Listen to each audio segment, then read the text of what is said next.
était temps. Il était temps que je vous fasse la petite vidéo rétrospective de mes réalisations au mois d'avril.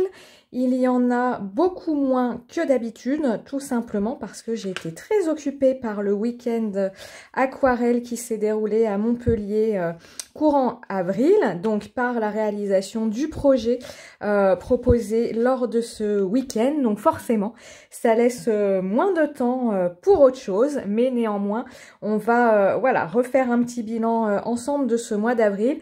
Ça vous permet de peut-être voir ce que j'ai fait au cas où vous seriez passé à côté de certaines choses et que moi je puisse vous dire où trouver toutes les informations concernant ces réalisations. On va commencer. En ce mois d'avril, j'ai commencé mon carnet nuancier de ma palette Schmick Super Granulation. Je vous la cherche, elle est ici. J'ai enlevé une partie de la palette pour que ce soit plus simple à filmer lorsque je fais une réalisation. Voilà, je peux avoir la palette à côté. Comme j'ai plein de petites palettes en céramique de ce style-là, j'avais pas besoin de ce côté-là. Voilà, mais en tout cas, sinon, c'est une palette. Hein. Il y a, comme toujours, deux côtés pour mélanger ces couleurs. Donc, sur ce mois d'avril, j'ai commencé le nuancier de cette palette. Hein. Je vous rappelle, la grande palette, elle est composée de 40 godets. 40 godets qui représentent en fait les 8 sets de cette collection. Donc, j'ai fait le set Volcan. Je travaille dans un carnet à Neumul format coton, format 14 sur 14, hein, c'est un carnet carré, papier coton.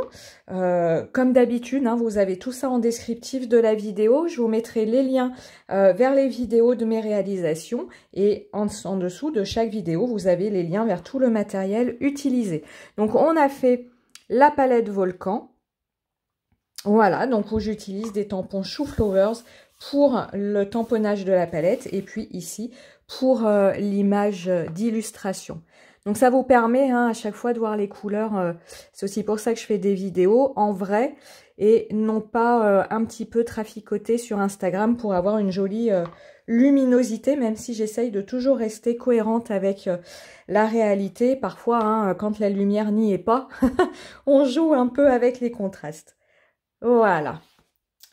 Sur ce mois d'avril, j'ai fait ces deux marque-pages où j'ai utilisé des fonds faits à la gel presse et ici j'avais utilisé de la poudre Nuvo, la Green Parade et puis du spray Easy Ink doré.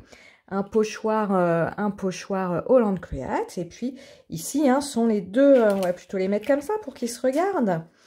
Ici, c'est une seule et même planche de tampon, un petit chaperon rouge et le loup, colorisé au Derwent Intense, des feuillages et des titres Chou and Flowers, et un fond agrémenté toujours de projections au marqueur acrylique et de tamponnage Holland Create pour voilà, texturer le tout. Vous le voyez, vous ne l'avez pas vu sur les vidéos tuto de ces marque-pages. Donc ça, vous pouvez retrouver une vidéo tuto pour le petit chaperon rouge, mais pour le loup, c'est exactement la même chose. Hein. C'est pour ça que j'ai pas fait de vidéo. Qu'est-ce que je vous disais? Oui, que vous pouvez tout retrouver en vidéo. Oui, que sur les vidéos tuto, hein, je les avais pas plastifiées. Donc là, je vous montre le rendu une fois plastifié. Bon, bah ça, c'est des choses que vous connaissez. Hein, c'est rien de nouveau. Voilà. J'ai également, sur ce mois d'avril, vous retrouvez la vidéo tuto sur la chaîne YouTube de la Fée du Scrap. J'ai réalisé une coque pour mon téléphone. Donc, comme je vous disais, hein, il suffit sur Amazon ou un autre fournisseur de vous acheter une coque voilà, transparente, hein, toute simple. Hein. Et puis, avec cette coque, vous réalisez, je vous montre tout dans la vidéo, le gabarit de votre réalisation. Ensuite, vous réalisez évidemment votre réa. Donc là, avec la sirène Holland Create, pareil, hein, des algues. C'était également un fond gel presse et vous voyez ici... On voit bien les paillettes Finabert, hein, c'est la pâte de texture Mermaid que j'ai utilisée ici. En plus, même le nom est raccord avec le thème de ma coque, donc c'est super. Voilà. Et puis après, il ne reste plus qu'à la caler dans votre coque. J'ai un petit peu, hein, vous le voyez à l'intérieur, j'ai un petit peu ajusté parce que j'étais très légèrement décalée au niveau de l'ouverture. Hein, donc un coup de cutter, ça se fait très très bien. Et puis sur ce mois d'avril, eh bien, j'ai réalisé ce projet pour l'atelier aquarelle. Hein. Je vous explique ce projet en détail dans la vidéo descriptive de ce projet.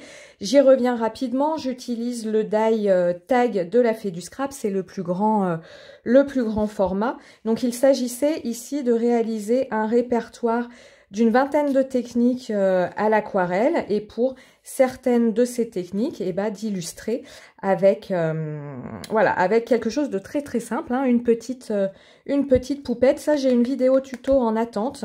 Il faut que je vous la monte et que je vous la passe. Voilà, il y avait plein de choses. J'utilisais un pinceau sec, les fusions avec de l'eau, avec différentes couleurs. Les projections de l'eau, c'est là où ça commençait à devenir intéressant. Voilà, là, la petite poupette, les projections avec des couleurs analogues, des couleurs complémentaires. Cette fois-ci, c'était des projections d'aquarelle dans l'eau, où on voyait bien le rendu, des aquarelles granuleuses, l'effet de verre avec la petite poupette, des projections d'alcool à 90. Le 70 marche aussi, mais moi c'était du 90. Je trouve ça à Carrefour, hein. On m'a dit, oh, ça se vend plus. Si, ouais, à Carrefour, hein. J'ai trouvé mon petit, je l'ai à côté. Hop. Voilà. Je trouvais ça à Carrefour. Alors, je vous le dis, je vous montrerai parce que j'ai fait des essais.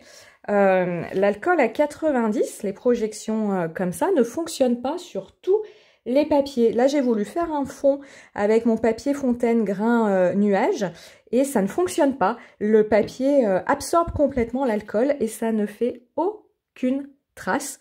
Donc, voilà, hein, tous les effets que je vous montre sur ce papier, ils peuvent être aussi papier dépendant, notamment aussi l'effet de granulation. Hein, on a pu voir lors du week-end aquarelle que selon le papier utilisé, la granulation était vraiment plus ou moins là.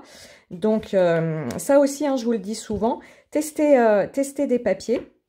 Parce que parfois, c'est pas vous qui faites mal les choses, et ceci dit souvent, mais comme l'effet de retrait aussi, le papier joue son rôle. Et j'avoue que ce projet, ça m'a permis de voir que le papier Montval, alors c'est du papier cellulose, donc pour les colorisations, c'est pas le top du top, mais en tout cas, pour réaliser des fonds avec des aquarelles granuleuses, il réagissait super bien. Donc parfois, il n'y a pas besoin d'aller chercher des papiers très compliqués pour avoir des effets très très sympas. Et puis pour ce mois d'avril, j'ai réalisé une carte d'anniversaire pour mon papa. Je vous la montre juste après parce qu'évidemment, à ce jour, je ne l'ai plus. Voici donc la carte réalisée avec un tampon Stampin' Bella et un fond avec pâte de modeling paste, pardon, et poudre Magicals.